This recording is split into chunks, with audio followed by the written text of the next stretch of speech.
আপনারা জানেন আমরা বিগত প্রায় 1 মাস আগে প্রেস ক্লাবে একটা সংবাদ সম্মেলন করি জুলাই ঐক্যের ব্যানারে।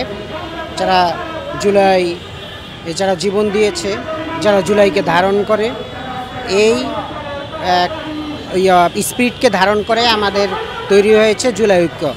তো সেই ঐক্যের মাধ্যমে সচিবালয়ে যারা এত বছর দালালি করেছে, অর্থাৎ আওয়ামী পারপাস সার্ভ করেছে এবং ফেসিবাদকে হৃষ্টপুষ্ট করেছে, সেই সচিব যারা 24-এর দ্বিতীয় স্বাধীনতা আন্দোলনে যারা যোগ দিয়েছিল তাদের উপর গুলি চালিয়েছে, দমন পীড়ন চালিয়েছে এবং ফেসিবাদকে কায়েম রাখার জন্য সর্বোচ্চ চেষ্টা করেছে।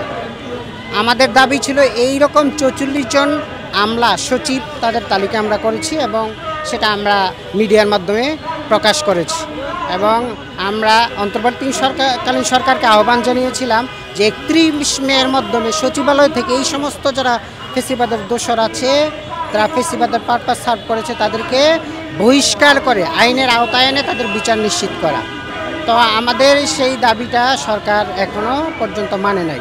আরেকটা দাবি ছিল 95 জন ম্যাজিস্ট্রেটের তালিকা আমরা দিয়েছিলাম, যারা জুলাই আন্দোলনে অর্থাৎ 5 আগস্টের যে ছাত্র জনতার গণ অভ্যুত্থান, সেই গণ অভ্যুত্থানে যে শুরু হয়েছিল সেই প্রেক্ষাপটে শুরু হওয়ার পর থেকে যাদের নির্দেশে পুলিশ, র্যাব, বিজিবি এবং অন্যান্য আইনশৃঙ্খলা বাহিনী গুলি চালিয়েছিল, এই সমস্ত ফেসিবাদের দোষর 95 জন ম্যাজিস্ট্রেটের তালিকা আমরা দিয়েছিলাম। তাদেরকেও আমাদের দাবি ছিল বহিষ্কার করে তাদেরকে আইনের আওতায় নিয়ে আসা।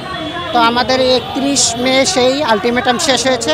আজকে আমরা এই জন্য সচিবালয়ে ঘেরাও কর্মসূচি দিয়েছি। আমরা এই সরকারকে বাধ্য করব তাদেরকে বহিষ্কার করে আইনের আওতায় আনতে। আজকে এই জন্য আমাদের এক দফা দাবিতে আজকে সচিবালয় ঘেরাও কর্মসূচি। আপনারা জানেন দীর্ঘ 15 বছর আওয়ামী লীগ যাদেরকে বিসিএসের মাধ্যমে নিয়োগ দিয়েছিল প্রশাসনিক ক্যাডারে, আপনারা জানেন পাই টু পাই তাদেরকে যাচাই করেছে এনআইএসের মাধ্যমে, ডিজিএফের মাধ্যমে এবং অন্যান্য রাষ্ট্রীয় গোয়েন্দা সংস্থার মাধ্যমে।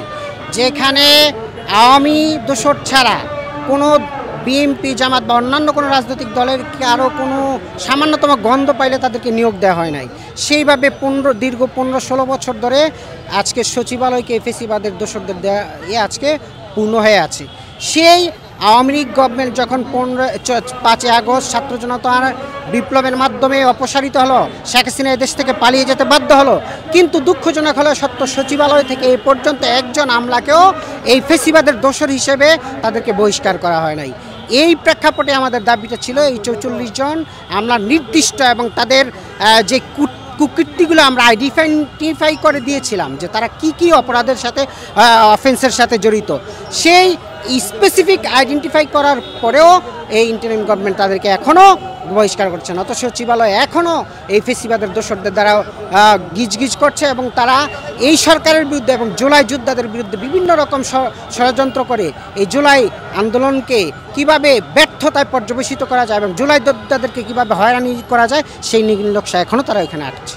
For more updates, follow us on Facebook, subscribe our YouTube channel, get the latest update on www.daily-sun.com.